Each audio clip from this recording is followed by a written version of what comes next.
मोर्चानंतर महाराष्ट्राच्या मनात जे आहे ते महाराष्ट्राला दिसेल असं म्हटलं जातं. म्हणजेच काय, हे आनंदाचं सांगा ना, शंका व्यक्त करत बसू नका. आनंद माना की ह्याच्यासारखा गंगा आणि यमुनाचा संगम पाहायला मिळतोय, याच्यापेक्षा आनंद कुठला पवार असेल? साहेबांनी पाठिंबा दिलाय भाजप. वा वा, ती सरस्वती पण आली म्हणजे बरोबर आहे.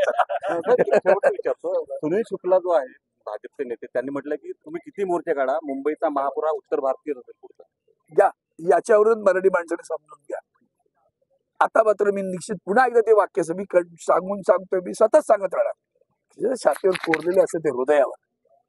वंदनीय हिंदू हृदय सम्राट शिवसेना प्रमुख श्रीमान बाळासाहेब ठाकरे यांनी शिवसेना निर्माण केली तेव्हा एक वाक्य अतिशय उद्बोधक प्रबोधन करणारं वाक्य, समाज मन जागवणारं वाक्य, तुमची अस्मिता जागवणारं वाक्य, तुमचं स्वाभिमान जागवणारं वाक्य होतं, महाराष्ट्राला एकजूट करणारं वाक्य होतं. ते होतं ब्राह्मण ब्राह्मणेतर मराठा मराठेतर, 96 कुळी 92 कुळी, उच्च नीच दलित दलितेतर, घाटी कोकणी स्पृश्य अस्पृश्य सारे भेद गाडून मराठी माणसा एक हो, तरच तुला न्याय मिळेल.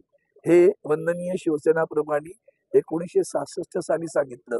ते घडू नये म्हणून सातत्यानं जातीपातीत लढे लावणारं राज्यकर्ते इथे बसले आहेत.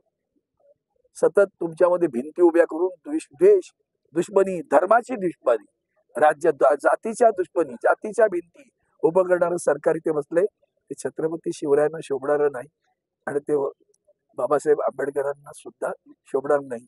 शाहू फुले आंबेडकरांचं नाव घेणारा महाराष्ट्र असा दुभंगलेला विखुरलेला पाहिल्यानंतर पुन्हा एकदा तो महाराष्ट्र जीवित करण्याचं काम सुरू होते. त्याला शुभेच्छा. मराठीच्या गैरराजकीय मोर्चावर माणिकराव कोकाटे टीका करतात. माणिकराव कोकाटे त्यांना स्वतःला काय कळतं का आधी? पण वाटतं ना, एक मराठीत चांगलं संतांचं अशुद्ध बीजापोटी अशुद्ध फळे येते सगळं. कालचं आजच्या भोसरीचं वक्तव्य जे होतं, मराठी नावाच्या आईनं 2 मुलांना एकत्र आणलं. 5 तारखेच्या मोर्चानंतर ह्या आईसाठी दोन्ही मुलं सोबत राहतील का? मला वाटतं आपण का स्पेक्युलेशन आणि डाऊट व्यक्त करतो? मराठी माणसाला हीच वाईट कोड आहे. चांगलं झालं तरी संशय होतील का?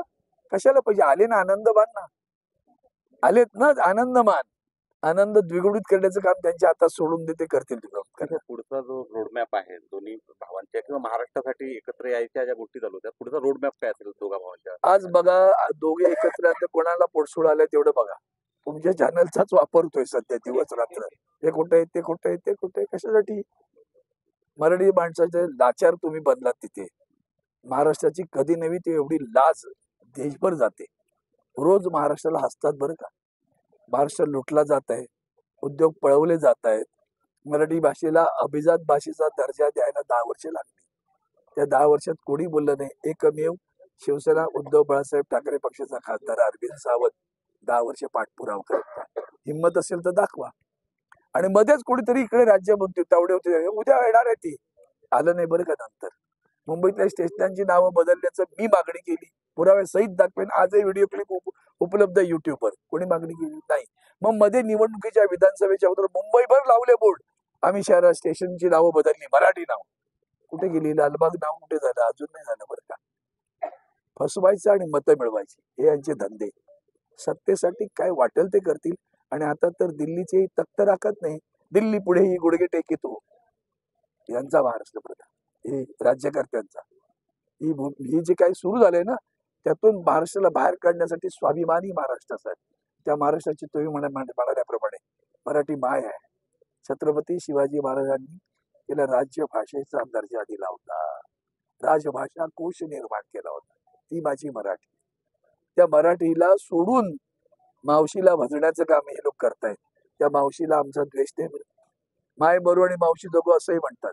ती मावशीला आम्ही मानतोच, पण आमचं म्हणणं आमची मातृभाषा पहिलीपासून, मावशीची बघूया 5वी पासून. कशाला गडबड करतात? मावशीला कुठे हटवतोय आम्ही? 5वीला मावशीला पण बोलतो ना. ते त्यांची बरं झालं त्यांनी सांगितलं ते मोदीने पण ओळखत नाही. बरं झालं, कळलं आम्हाला.